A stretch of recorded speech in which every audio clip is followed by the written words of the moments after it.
नमस्कार साथियों, स्वागत है आपका एक बेहतरीन क्लास में। मैं अभिषेक यादव। आज मैं बात करूंगा एक विशेष महत्वपूर्ण मुद्दे पे, और ये मुद्दा है हमारा मौलिक अधिकार के संबंध में। दोस्तों, जैसा कि पहले मैं आपको बता चुका हूँ कि जो हमारे फंडामेंटल राइट हैं, जिन्हें मैं मूल अधिकार बोलूँगा, आप भी बोलेंगे फंडामेंटल राइट, ये हमारे संविधान के भाग 3 में है।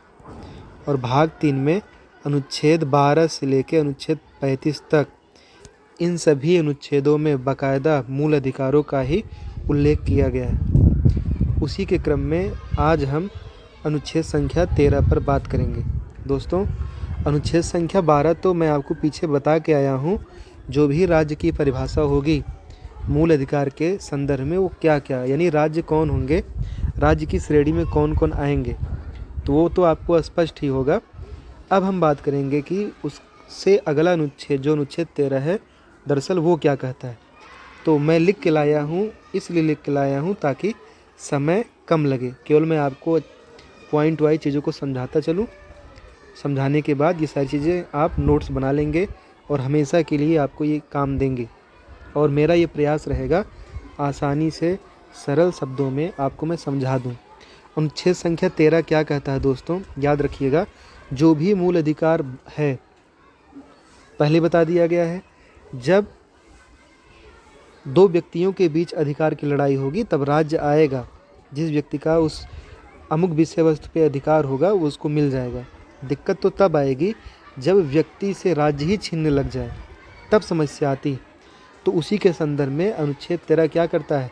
अनुच्छेद 13 एक प्रकार से नागरिकों को संरक्षण देता है। किस चीज़ का संरक्षण देता है?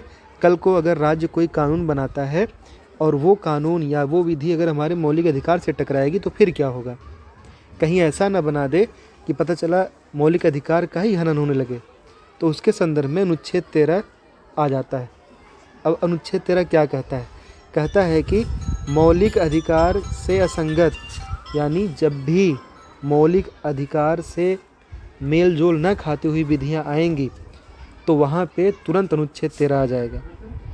अब हम बात करते हैं कि अनुच्छेद 13 कहता क्या है। पहली चीज़ याद रखिएगा, संरक्षण प्रदान करेगा। किसका संरक्षण प्रदान करेगा? आपके मौलिक अधिकार का।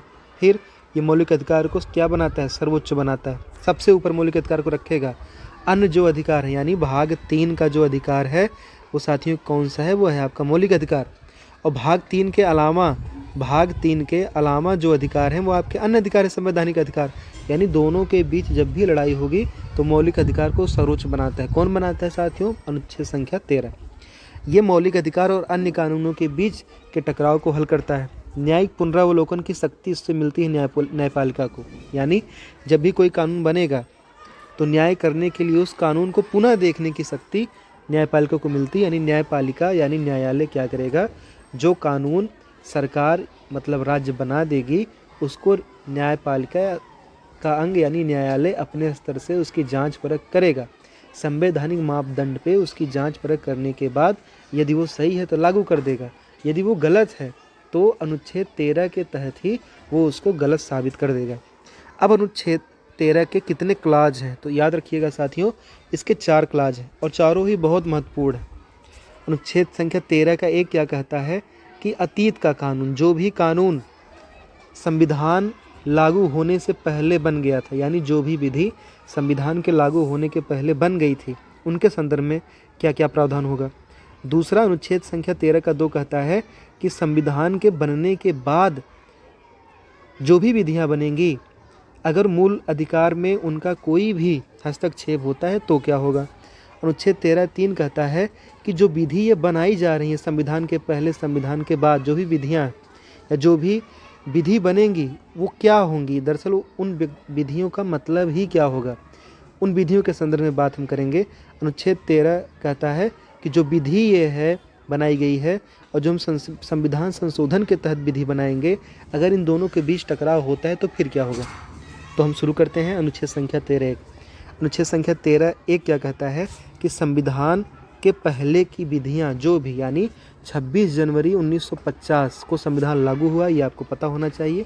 इसीलिए 26 जनवरी 1950 को हम गणतंत्र दिवस मनाते हैं।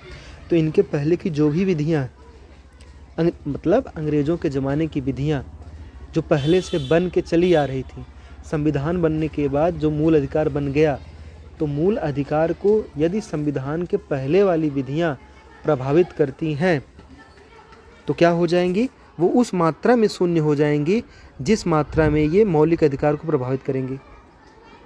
मतलब आपको अच्छे से बताया जा रहा है। तो इसका मतलब क्या है, ये मान लो ये विधि है, मैंने कोई कानून बन गया और इस कानून में अलग नियम है, यानी इसकी अलग विधि है, और मैंने 26 जनवरी 1950 के बाद आपको पढ़ा ही दिया, हमारा एक मौलिक अधिकार बना। ये भी एक प्रकार की क्या है, विधि है। ये भी तो संविधान सभा द्वारा बनाई गई थी। तो 26 जनवरी 1950 के पहले अगर वाली विधि 26 जनवरी 1950 के बाद वाली विधि को हस्तक्षेप करेगी, यानी उसको प्रभावित करेगी, तो स्वतः समाप्त हो जाएगी। जैसे उदाहरण रूप में मैं आपको समझा रहा हूँ, जैसे अंग्रेज़ों के ज़माने में बना था प्रेस नियंत्रण अधिनियम। आपको पता ही होगा, अंग्रेज़ तो मनमानी करते ही थे, बोलने की आज़ादी पर रोक लगा देते थे। आप बताइए, प्रेस नियंत्रण अधिनियम के तहत सरकार की अगर आप आलोचना करते हैं, अगर सरकार कोई गलत काम करती है, अगर आप उसकी आलोचना करते हैं, तो उसके तहत अगर आप कोई पेपर सामग्री का प्रकाशन करवाते हैं, उसके ऊपर रोक लग गई थी। लेकिन साथ ही हुआ क्या, भारत आज़ाद हो गया 26 जनवरी 1950। उसके बाद हम लोगों ने मूल अधिकार बनाया, और मूल अधिकार के तहत अनुच्छेद 19(1)(a) में, ये चीज़ें मैं आपको बाद में पढ़ाऊँगा, अनुच्छेद 19(1)(a) में बाकायदा कहा गया कि हमको वाक एवं व्यक्ति की स्वतंत्रता की आज़ादी है, और वाक एवं स्वतंत्रता की आज़ादी में ही प्रेस की स्वतंत्रता आती है। अंग्रेज़ों ने रोक लगा दिया था सरकार की आलोचना कोई करेगा, लेकिन हमको मूल अधिकार मिला है, अगर सरकार कोई गलत काम करती है तो हम आलोचना कर सकते हैं। तो साथियों, टकराव हो गया संविधान के पूर्व की विधि और संविधान के बाद की विधि। जब भी टकराव होगा तो याद रखिएगा, जीतेगा कौन, संविधान के बाद वाली विधि, यानी इस विधि के पीछे ये छिप जाएगी। जैसे आप जानते हैं, जब सूर्य ग्रहण लगता है तो क्या होता है, सूरज और चंद्रमा के बीच में पृथ्वी आ जाती है, यानी आप देखेंगे सूरज पृथ्वी के बीच में चंद्रमा आ जाता है, यानी आप देखेंगे अंधेरा हो जाता है। ठीक वैसे ही जब ये विधि बन जाएगी और ये विधि पहले से है, अगर ये विधि इसमें हस्तक्षेप कर रही है तो क्या करेगी, मौलिक अधिकार वाली विधि इसको क्या कर लेगी, घेर लेगी, यानी छेक लेगी, यानी आच्छादित कर लेगी। वहीं से हमारा न्यायालय के संदर्भ में एक निकल के आया कानून, यानी एक सिद्धांत निकल के आया है। वो सिद्धांत है हमारा आच्छादन का सिद्धांत, यानी संविधान के पूर्व जो भी विधियां कानून बनाए गए हैं, यानी हमारे संविधान के मूल अधिकार को प्रभावित करते हैं, तो उसी तरह समाप्त नहीं होते, बल्कि मौलिक अधिकार जो हमारा बाद में बना है, ये क्या करेगा, इसको पूरी तरीके से क्या कर लेगा साथियों, ढक लेगा। ये आपको समझ में आ गया होगा। अब याद रखिएगा, ये विधि समाप्त नहीं हुई है, याद रखिएगा, ये विधि समाप्त नहीं हुई है, बल्कि ये विधि, इस विधि को किसने ढक लिया है, अनुच्छेद 19(1) ने। अब आपके दिमाग में प्रश्न उठेगा, सर मान लीजिए इसने ढक लिया है, जब भी आपातकाल लगता है तो मूल अधिकार हमारे निलंबित हो जाते हैं। इसका मतलब हमारे मूल अधिकार निलंबित होंगे तो क्या जो पुराना जो प्रेस नियंत्रण अधिनियम बना है, क्या वो पुनः लागू हो जाएगा? तो याद रखिएगा साथियों, निलंबन का मतलब समाप्त होना नहीं होता। निलंबन का मतलब होता है कुछ देर के लिए शांत हो जाना, जिसे हम कहते हैं सस्पेंशन। जैसे ये विधि फिर आ जाएगी प्रभाव में, फिर ये समाप्त हो जाएगी। तो याद रखिएगा, आपातकाल में भी अस्तित्व में नहीं आएगा। क्यों नहीं आएगा वो मैंने बता दिया, क्योंकि जब भी संविधान संशोधन होगा तो ये समाप्त किया जाएगा, और ये समाप्त ही नहीं होगा। जब समाप्त ही नहीं होगा तो ये आएगा ही नहीं। अब हम बात करते हैं अनुच्छेद संख्या 13(2). ये क्या कहता है, 13 क्या कहता है, संविधान के लागू होने के पहले की जो विधियाँ। 13(2) क्या कहता है, जब हमारा संविधान लागू हो जाए, यानी 13(1) क्या कहा, संविधान के लागू होने के पहले जो विधि है उसके संदर्भ में। 13(2) क्या कह रहा है कि संविधान लागू होने के बाद जो विधि बनेगी, और कौन बनाएगा, संसद बनाएगी। कौन बनाएगा, हमारे अधिकरण प्राप्त संस्थाएं बनाएगी। कौन बनाएगा, राष्ट्रपति बनाएगा। यानी जो भी संविधान के लागू होने के बाद विधि बनेगी, वो ऐसी विधि कोई भी अगर हमारे भाग 3 यानी अनुच्छेद संख्या 12 से लेकर 35 तक के प्रावधानों को डिस्टर्ब करेंगी, यानी उन्हें कम करेंगी, यानी उन्हें छीनेंगी, तो साथियों तो उसका उल्लंघन हो जाएगा। और जब उल्लंघन हो जाएगा तो जिस हद तक वो उल्लंघन करेंगी, उस हद तक वे विधियां समाप्त हो जाएंगी। कब, जो 26 जनवरी 1950 के बाद बनेंगी, इसका प्रावधान किस अनुच्छेद में दिया गया? अनुच्छेद संख्या 13(2) में दिया गया है। मेरी बात समझ में आ गई होगी। मतलब कि 26 जनवरी 1950 के बाद कोई भी ऐसा कानून बनाया जाता है, अगर वो कानून हमारे फंडामेंटल राइट को डिस्टर्ब करता है तो उस लेवल तक समाप्त हो जाएगा जिस लेवल तक वो उसको डिस्टर्ब कर रहा है। इसका मतलब मान लीजिए ये मेरा हाथ है, ये मेरा हाथ है साथियों, मेरे यहाँ पे फोड़ा हो गया। मान लीजिए मैंने पूरा नियम बना दिया, ये मैंने पूरा कानून बना दिया और मौलिक अधिकार को इतना हिस्सा डिस्टर्ब करा, यानी ये फोड़ा डिस्टर्ब कर रहा है साथियों।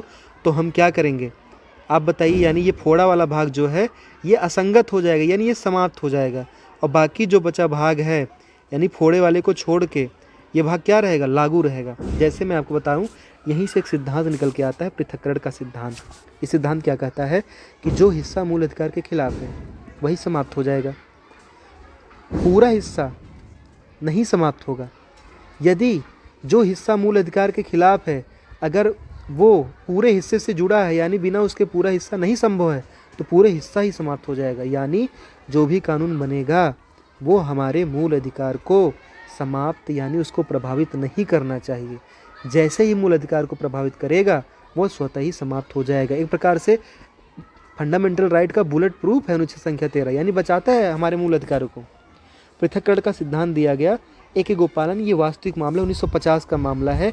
A.K. गोपालन साहब कम्युनिस्ट पार्टी के नेता थे, मद्रास राज्य के थे, तो मद्रास राज्य के खिलाफ गए सुप्रीम कोर्ट में, तो इनको गिरफ्तार कर लिया गया था। और गिरफ्तार करने के बाद इनको बताया ही नहीं गया कि किस मामले में इनको गिरफ्तार किया गया है। जब मैं आपको आर्टिकल संख्या 22 पढ़ाऊँगा साथियों, गिरफ्तारी और निरोध से संरक्षण, उसमें मैं आपको अच्छे समझाऊँगा कि निवारक निरोध अधिनियम के तहत उसमें एक प्रावधान है आगे चल के कि जिस मामले में उनको गिरफ्तार किया गया है उस मामले में उनको बताना पड़ेगा, इसलिए आपको गिरफ्तार किया गया है। और इसमें कुल 16 धाराएं थी, और इसकी धारा 14 क्या कहती थी साथियों कि आपको नहीं बताया जाएगा। तो ये मामला कोर्ट में गया, कोर्ट ने कहा भाई ये तो मूल अधिकार का हनन हो रहा है, यानी जीवन जीने के अधिकार में हनन हो रहा है, यानी समानता के अधिकार में हनन हो रहा है। तो इसलिए 16 धाराएँ तो थी साथियों, 16 की केवल 14 धाराएँ ही समाप्त की गई, बाकी जो धाराएँ थी सभी वैध थी। तो धारा 14 क्या हो गई? असंवैधानिक हो गई, अवैधानिक हो गई। और बाकी जो धाराएं थी यानी 1 से लेके 13 तक और 15 और 16 इन सबको लागू किया गया, और जो धारा मूल अधिकार को डिस्टर्ब कर रही थी उसको समाप्त कर दिया गया।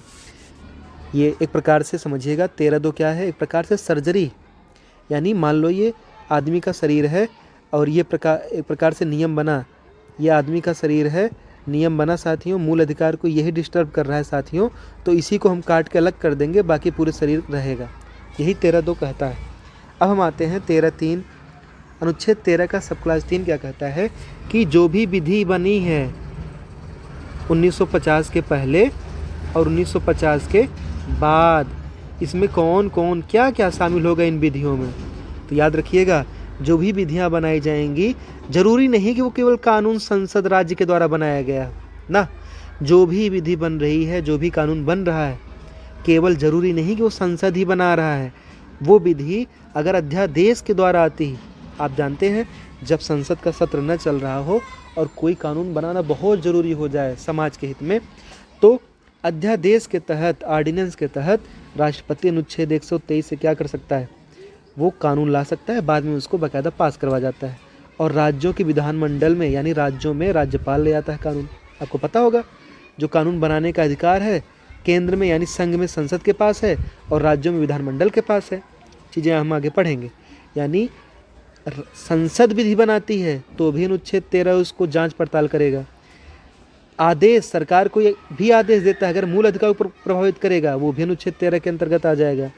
कोई भी स्थानीय निकाय यानी उप विधि, यानी मान लीजिए हमारे ग्राम पंचायत, हमारा नगर पंचायत, म्यूनसिपालिटी, ये लोग कोई भी विधि बनाती हैं, अगर मूल अधिकार को डिस्टर्ब कर रही हैं तो 13 के आधार पे वो विधि में आ जाएंगे।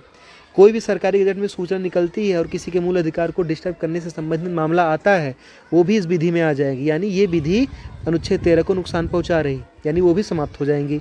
विनियम या नियम, कोई भी कानून लागू करने के लिए, जैसे मान लो RTE एक्ट है, RTE एक्ट है साथियों 2009 का, इसमें बाकायदा प्रावधान है कि बच्चों से संबंधित क्या क्या प्रावधान राज्य कर सकती। और इस RT एक्ट को और सरल बनाने के लिए पता लगा कोई और सहायक कानून हम कानून बना के लेके आए, तो सहायक कानून भी जो होगा वो भी विधि में आएगा, यानी ये भी बच्चों के मूल अधिकार को समाप्त या प्रभावित नहीं कर पाएगा। कोई भी रूढ़ी हो जाए, बहुत समय पहले से रूढ़ी का मतलब होता है पूर्वाग्रह के आधार पे अपने दिमाग में एक विचार बना लेना और उन्हीं विचारों को सच ही मान लेना, वही क्या होती है, रूढ़ी होती है। समाज में लंबे समय से परंपरा चली आ रही, जैसे आपको पता होगा 3 तलाक था। 3 तलाक हमारे इस्लाम धर्म में बहुत बड़ी कुप्रथा थी। 3 तलाक चली आ रही है और 3 तलाक क्या करती थी साथियों, फंडामेंटल राइट को डिस्टर्ब करती थी। आर्टिकल 21 जीवन जीने के अधिकार, 3 तलाक यही था कि 3 बार तलाक बोल के, लिख के, मौखिक रूप से किसी भी तरीके से एक मुस्लिम व्यक्ति अपनी बीवी को तलाक दे सकता था। यानी वो आर्टिकल 15 को डिस्टर्ब करेंगे। आर्टिकल 15 आता कहाँ है, मूल अधिकार में। आर्टिकल 21 को डिस्टर्ब करेंगे। आर्टिकल 21 आता कहाँ है, मूल अधिकार में आता है। यानी इसके आधार पे आर्टिकल 13 क्या कर देगा, कहेगा कि हमारा मूल अधिकार डिस्टर्ब हो रहा है, यानी ये भी एक प्रकार की क्या है, विधि है। तो इसी पे कहा गया कि जैसे बहुत फेमस उदाहरण है 3 तलाक। सारा बानो ही वो महिला थी जिनकी बेचारी को क्या दिया गया था, तलाक दिया गया था, और ये सुप्रीम कोर्ट पहुंची थी। 2017 का मामला है। 2018 में सुप्रीम कोर्ट का फैसला आता है, 3 तलाक को असंवैधानिक दे दिया गया। उसमें भी 13 के तहत चुनौती मिली थी। अब बात करते हैं कि आर्टिकल 13 जो है, आर्टिकल 368, दोनों क्या जो आर्टिकल 368 है, ये हमारा आर्टिकल 13 बड़ा है और 368 उसमें ही आता है कि अलग अलग आता है। अब तक हमने क्या पढ़ा साथियों, इस आर्टिकल 13 में विधि आएगी। इस कौन सी विधि आएगी, जो संसद बनाएगी। कौन सी विधि आएगी, जो अध्यादेश से आएगा। कौन सी विधि आएगी, जो उपविधि होगी। कौन सी विधि आएगी, जो रूढ़ी परंपरा की होगी। अब साथियों क्या इसमें 368 वाला भी विधि आता है। 368 क्या है साथियों, 368 संविधान संशोधन से, यानी क्या 13 के अंदर ही 368 आएगा। इसका मतलब है क्या मौलिक अधिकार में संशोधन नहीं किया सकता। आप समझिए 368 दरअसल है क्या, 368 है साथियों, आपको पता होना चाहिए। संविधान संशोधन किया जाता है, आपको पता होना चाहिए दोस्तों। भारत का संविधान जो है न तो बहुत कठोर है न तो बहुत लचीला है। इसका मतलब संविधान में समय के साथ, संविधान एक गतिशील दस्तावेज, समय परिस्थितियों के साथ साथ इसमें परिवर्तन होता चला जा रहा है। 1950 से ही समय और परिस्थितियों के साथ साथ जो चीज़ें वाजिब हैं उनको संविधान में शामिल किया जा रहा है। 368 क्या कहता है कि संविधान का हम संशोधन कर सकते हैं। अब ये हुआ, मान लीजिए 368 के तहत संविधान संशोधन हुआ, तो क्या मूल अधिकार में भी संशोधन हो सकता है? क्योंकि 368 के तहत जैसे ही संशोधन करने की कोशिश करेगा राज्य, संसद करेगी, तो क्या होगा, अगर फंडामेंटल राइट को डिस्टर्ब होता है, यानी 368 समाप्त हो जाना चाहिए फंडामेंटल राइट को अगर डिस्टर्ब हो रहा है। लेकिन साथियों नहीं, दिक्कत क्या हुई, संपत्ति का अधिकार आपका क्या था, मूल अधिकार था। याद रखिएगा, संपत्ति का अधिकार भैया क्या था, मूल अधिकार था। अनुच्छेद संख्या 31 में इसका प्रावधान था और अनुच्छेद संख्या 19 के 1 के यह में प्रावधान था। आगे हम पढ़ेंगे। अब सरकार को दिक्कत क्या हो रही थी कि सरकार को संपत्ति छीननी थी। क्यों छीननी थी? क्योंकि भारत में अमीर और गरीब के बीच की खाई को पाटना था, जमींदारी प्रथा का उन्मूलन करना था। तब हुआ क्या, जैसे ही आर्टिकल 31 में कोई भी सरकार संशोधन करने का प्रयास करती, नागरिक कहाँ चला जाता साथियों, सुप्रीम कोर्ट। और सुप्रीम कोर्ट जैसे चला जाता, सुप्रीम कोर्ट कह देता भैया आर्टिकल 31 यानी मूल अधिकार प्रभावित हो रहा है, तो अनुच्छेद 13 के आधार पे 368 को ही समाप्त कर देंगे, अनुच्छेद 31 नहीं होगा। तो सरकार सुप्रीम कोर्ट ये कह सकती थी। लेकिन हुआ क्या, धीरे धीरे समय के साथ परिवर्तन होता गया। इंदिरा गांधी की सरकार थी, याद रखिएगा, 24वां संविधान संशोधन किया गया। बाकायदा एक नया 13 में 4 को एक बना के खंड ही जोड़ दिया गया विशेष संविधान संशोधन से। याद रखिएगा, मूल संविधान में 13(3) था। 24वें संविधान संशोधन 1971 के तहत 13(4) को जोड़ा गया। और जोड़ने में क्या कहा गया दोस्तों, कहा गया कि अनुच्छेद 13 की कोई भी विधि अनुच्छेद 368 की विधि के अंदर नहीं आएगी। यानी अनुच्छेद 368 अनुच्छेद 13 दोनों जुदा जुदा है, यानी दोनों अलग अलग हैं। यानी साथियों 368 का प्रयोग करके मूल अधिकार में संशोधन किया जा सकता है। अगर कभी भी प्रश्न बन जाए मूल अधिकार में क्या संशोधन हो सकता है, आप कहेंगे हाँ हो सकता है। किसका प्रयोग करके? अनुच्छेद 368 का प्रयोग करके। हाँ, इस 368 इसका प्रयोग करके आप भले ही मूल अधिकार में संशोधन कर दे, लेकिन अगर उसको चुनौती मिलती है तो न्यायालय उसको देखेगा, और न्यायालय ने इसको देखा भी था, इसको चुनौती भी मिली। जो 24वां संविधान संशोधन 1971 है, इसका फैसला कब आया दोस्तों? केशवानंद भारती बनाम भारत संघ, बहुत ही फेमस मामला है।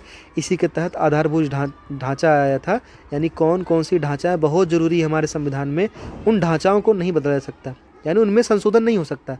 मूल अधिकार में तो हो सकता है, लेकिन कुछ ऐसे जरूरी विषय हैं उनमें संशोधन नहीं हो सकता। तो उसी के तहत ये सारा प्रावधान लाया गया। उम्मीद करता हूँ आपको समझ में आ गया होगा। जो विधि है उसमें 368 की विधि नहीं आएगी, यानी 368 के तहत मूल अधिकार में संशोधन हो सकता है। 368 के छोड़ के कोई भी विधि अगर सरकार बनाए, म्यूनसिपाल्टी बनाए, कोई भी बनाए, तो अगर वो मूल अधिकार को डिस्टर्ब कर रहा है तो अनुच्छेद 13 के आधार पे क्या करेगा न्यायालय? क्या करेगा? उसको जिस सीमा तक नुकसान करेगा उस सीमा तक उसको काट देगा, यानी असंवैधानिक बता देगा। उम्मीद करता हूँ आपको समझ में आ गया होगा। मैंने पूरी कोशिश की है। अगर आपको ये विषय अच्छा लग रहा है या आपको नोट्स मिल जाएगा, आप ज़्यादा से ज़्यादा लोगों को शेयर करें। जो मैं पढ़ा रहा हूँ समझने में थोड़ा टाइम लगेगा, लेकिन अगर आप रोज़ रोज़ जुड़ते हुए पढ़ते चले जाएंगे, मेरे पास समय का अभाव है, कम समय में ज़्यादा कंटेंट देने की कोशिश करता हूँ। डरिएगा बिल्कुल भी मत, अच्छे से समझने की कोशिश करेंगे, आपको समझ में आएगा। जय हिंद।